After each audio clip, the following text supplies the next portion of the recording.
ሰላም ጤና ይስጥልኝ እንደምን ቆያችሁ ውድ አድማጮቻችን ይህ ፋስት ስፖርት ዩብ ነው። ቼልሲን የተመለከቱ ወቅታዊና አዳዲስ መረጃዎችን አጠር አድርጌ የማቀርብላችሁ ይሆናል። እስከ መጨረሻው አብራችሁን ቆዩ። ቼልሲ ፉትቦል ክለብ ለአዳዲስና ለነባር ተጫዋቾች አዳዲስ የማሊያ ቁጥሮችን ሰጥቷቸዋል። የትኞቹ ተጫዋቾች የትኛውን የማሊያ ቁጥር ይለብሳሉ የሚለውን ጉዳይ በቀዳሚነት እንመለከታለን። በኮሚኒቲ ሺልድ ዋንጫ አርሰናል ማንቸስተር ሲቲን 3-0 በማሸነፍ ዋንጫውን ከፍ አድርጎ መሳም ችሏል።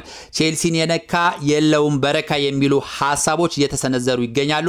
የማንቸስተር ሲቲው አዲሱ አሰልጣኝ ኢንዞ ማሬስካ ቼልሲን በድለው ነው ወደ ማንቸስተር ሲቲ ያቀኑት በማለት አንዳንድ የቼልሲ አክቲቪስቶችና ደጋፊዎች ኢንዞ ማሬስካ መሸነፉ እንዳስደሰታቸው እየገለጹ ይገኛሉ። ለመሆኑ የቼልሲ ደጋፊዎችና አክቲቪስቶች እያነሱት ያለው ሐሳብ ምን ያህል ትክክል ነው የሚለው ጉዳይ እንደዚሁ የማነሳ ይሆናል። ሮድሪ ወደ ባርሴሎና ሂር ዊጎ መባሉን ተከትሎ የእንግሊዙ ክለብ ማንቸስተር ሲቲ ኢንዞ ፈርናንዴዝን ለማስፈረም ቼልሲ ቤት በድጋሚ ያንኳኳል እየተባለ ይገኛል።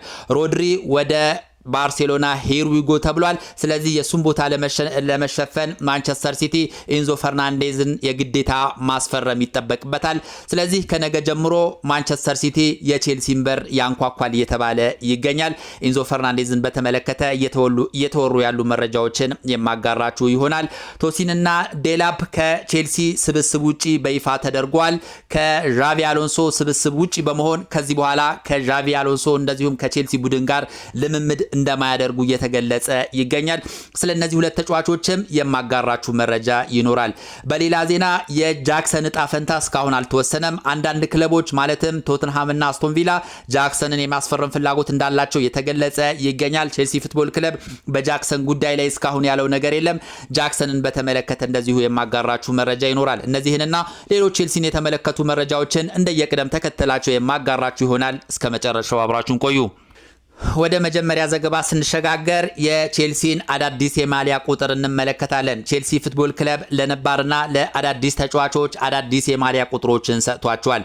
በዚህም መሰረት እንግዲህ ወደ ጨዋታ በሚገቡበት ሰዓት ከጀርባቸው ላይ የሚለብሱት የማሊያ ቁጥር ለነባርና ለአዳዲስ ተጫዋቾች ቼልሲ አዳዲስ ቁጥሮችን ሰጥቷቸዋል።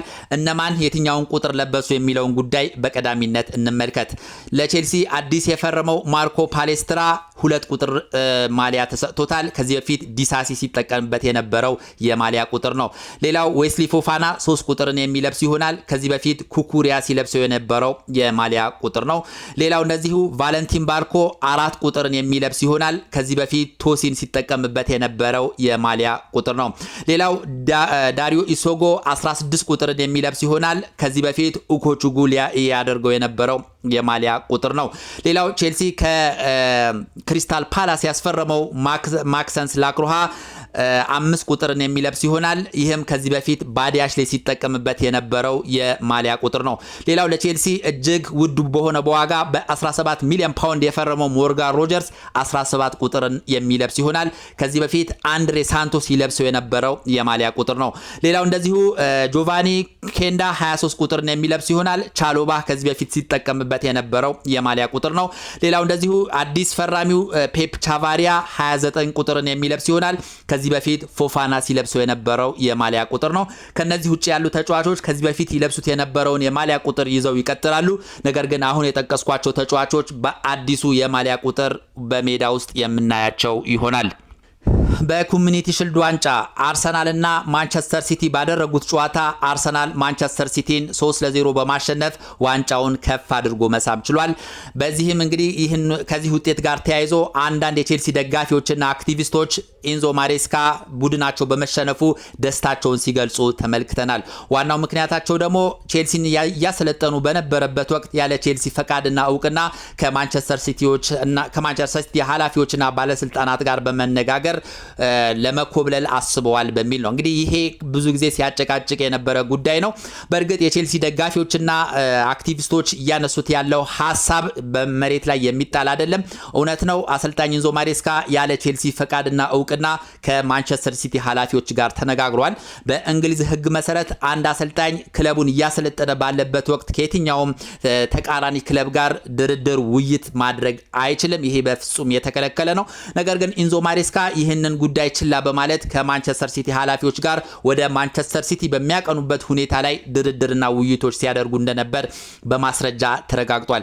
በዚህም እንግዲህ ማንቸስተር ሲቲ ይህንን ጥፋት በመፈጸሙ ለቼልሲ 17 ሚሊዮን ፓውንድ ያህል ካሳ መክፈል ችሏል። እንደዚሁም ኢንዞ ማሬስካም በውል ያልተጠቀሰ ቁጥሩ ይፋ ያልሆነ ገንዘብ መቀጣታቸው ይታወሳል። ይህንን እንግዲህ የተገነዘቡት የቼልሲ ደጋፊዎች፣ አክቲቪስቶች ይመስላል ዛሬ አርሰናል ማንቸስተር ሲቲን 3-0 ማሸነፉን ተከትሎ ማንቸስተር ሲቲ ኢንዞ ማሬስካ በቼልሲ ላይ ክህደት ፈጽመዋል፣ ስለዚህ ሽንፈቱ ይገባቸዋል እያሉ በተለያዩ ማህበራዊ ሚዲያዎች ሀሳባቸውን ሲገልጹ ተመልክተናል።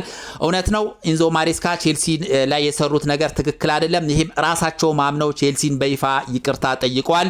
ነገር ግን እስካሁን የቼልሲ ደጋፊዎች አንዳንዶች ይሄ ቅያሜያቸውን ያልተው ደጋፊዎች አሉና ማንቸስተር ሲቲ በአርሰናል መሸነፉ እንዳስደሰታቸው ሲገልጹ አስተውለናል። ወደ ሌላኛው ዘገባ ስንሸጋገር ኤንዞ ፈርናንዴዝን የተመለከተ መረጃ እናገኛለን። የማንቸስተር ሲቲው አስደናቂ ተጫዋች ሮድሪ ወደ ባርሴሎና ሲያደርጉ የነበረው የዝውውር ሂደት መጠናቀቁን ተከትሎ ወይም ደግሞ ሂር ዊጎ መባሉን ተከትሎ ማንቸስተር ሲቲ ኤንዞ ፈርናንዴዝን ለማስፈረም የቼልሲን በር እንደሚያንኳኳ እየተጠበቀ ይገኛል። በእንግሊዝ ፕሪሚየር ሊግ እንደዚሁም ዓለም ላይ ካሉ አስደናቂ ተጫዋቾች መካከል አንዱ የሆነው ሮድሪ ወደ ባርሴሎና ሂር ዊጎ ተብሏል። ታማኝ ምንጮች እነ ፋብሪዚዮ እንደዚሁም ሌሎች ታማኝነት ያላቸው ሚዲያዎች ይፋ እንዳደረጉት ከሆነ የስፔኑ ኃያል ክለብ ባርሴሎና ሮድሪን ማስፈረሙን ይፋ አድርጓል። ስለዚህ የሮድሪን ቦታ ለመተካት ሲባል አሁን ላይ እንግዲህ ገበያ ላይ ያለው ምርጡ ተጫዋች ኢንዞ ፈርናንዴዝ ነው። የማንቸስተር ሲቲ አዲሱ አሰልጣኝ ኢንዞ ማሬስካ እንደዚሁ የልጁ ፈላጊ ናቸው። በዚህም ምክንያት እንግዲህ ከነገ ጀምሮ ማንቸስተር ሲቲ ኢንዞ ፈርናንዴዝን ለማስፈረም የቼልሲን በር ማንኳኳት ይጀምራል እየተባለ ይገኛል። ቼልሲ ከዚህ በፊት እስከ አርብ ድረስ ቀነ ገደብ እንዳስቀመጠ ይታወቃል። ኢንዞ ፈርናንዴዝን የሚያስፈርም የትኛውም ክለብ 120 ሚሊዮን ፓውንድ በመክፈል መውሰድ ይችላል የሚል የመጨረሻ ቀነ ገደብ አስቀምጦ ነበረ። ማንቸስተር ሲቲ በዛ ቀነ ገደብ ከዚህ በፊት አልተጠቀመበትም። ነገር ግን አሁን ሮድሪ ወደ ባርሴሎና መሄዱን ተከትሎ ኢንዞ ፈርናንዴዝን ማስፈረሙ የማይቀር ነው እየተባለ ይገኛል። ሌላው የተፈራው ነገር ቼልሲስ የማንቸስተር ሲቲን ጥያቄ ይቀበላሉ የሚለው ጉዳይ ሌላው አሳሳቢ ጉዳይ ነው። ምክንያቱም ቼልሲ ፉትቦል ክለብ እስከ 41 ሰዓት ድረስ ማንኛውም ክለብ ጥያቄ ማቅረብ ይችላል። ከዛ በኋላ ግን የትኛውንም ጥያቄ አልቀበልም ብሎ ማሳወቁ ይታወቃል። ስለዚህ ከዚህ በኋላ ጥያቄ ይቀበላሉ የሚለው ጉዳይ አሳሳቢ የሆነ መጥቷል። ምናልባትም ማንቸስተር ሲቲ የተሻለ ዋጋ ማቅረብ ማለትም ቼልሲ ቅድሚያ የጠየቀው 120 ሚሊዮን ፓውንድ ነበር። ነገር ግን ቼልሲ አሁን ላይ ወደ 140 ሚሊዮን ፓውንድ ያህል ዋጋውን ከፍ ሊያደርገው ይችላል። ስለዚህ ማንቸስተር ሲቲ ምናልባትም ይህን ያህል ገንዘብ የሚሰጥ ከሆነ ቼልሲ እንደገና በሩን ክፍት በማድረግ ከማንቸስተር ሲቲ ጋር ሊደራደር ይችላል እየተባለ ይገኛል። አለበለዚያ ግን ቀነ ገደብ በማለፉ ከማንቸስተር ሲቲ ጋር ንግግር ሊያደርግ እንደማይችል ነው እየተገለጸ የሚገኘው። ያም ሆነ ይህ ግን ማንቸስተር ሲቲ አሁን ላይ የሮድሪን ቦታን ለመተካት የተሻለ ተጫዋች ሊሆን የሚችለው ኢንዞ ፈርናንዴዝ ነው። ስለዚህ ኢንዞ ፈርናንዴዝን ለማስፈረም ማንኛውም መስዋዕትነት ይከፍላል ተብሎ ይጠበቃል። ከቼልሲ ጋርም ድርድር ሊያደርግ እንደሚችል እየተገለጸ ይገኛል። ወደ ሌላው መረጃ ስንሸጋገር ጃክሰንን የተመለከተ መረጃ እናገኛለን። የእንግሊዞቹ ሁለቱ ክለቦች ማለትም ቶተንሃም እና አስቶን ቪላ ኒኮላስ ጃክሰንን የማስፈረም ፍላጎት እንዳላቸው ይፋ ሆኗል። ቼልሲ እስካሁን ድረስ በኒኮላስ ጃክሰንን በተመለከተ የያዘው አቋም እስካሁን ግልጽ አልሆነም። የተሻለ ክፍያ ካገኘ ሊሸጠው እንደሚችልም እየተገለጸ ይገኛል። በሌላ በኩል ደግሞ የዣቪ አሎንሶ የፕሮጀክት አካል ሆኖ ሊቀጥል እንደሚችልም እየተነገረ ይገኛል።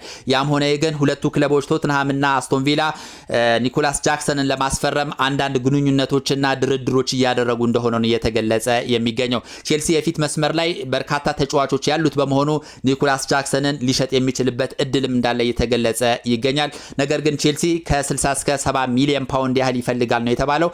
ምናልባት እነዚህ ሁለቱ ክለቦች ቶተንሃም እና አስቶን ቪላ ይህን ያህል መጠን ሊከፍሉ ይችላሉ የሚለው ጉዳይ አጠራጣሪ ነው። ያም ሆነ ይህ ግን እነዚህ ሁለት ክለቦች የኒኮላስ ጃክሰን ፈላጊ እንደሆኑና በቀጣዮቹ ቀናት ኒኮላስ ጃክሰን ዕጣ ፈንታ ሊወሰን እንደሚችል እየተገለጸ ይገኛል።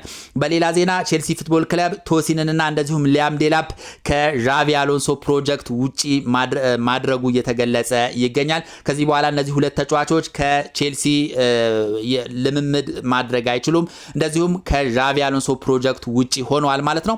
ከዚህ በኋላ እንግዲህ እነዚህ ተጫዋቾች በውሰት ሊሆን ይችላል አሊያም በቋሚነት ወደ ሌላ ክለብ የማመራታቸው ነገር የማይቀር ነው እየተባለ ይገኛል።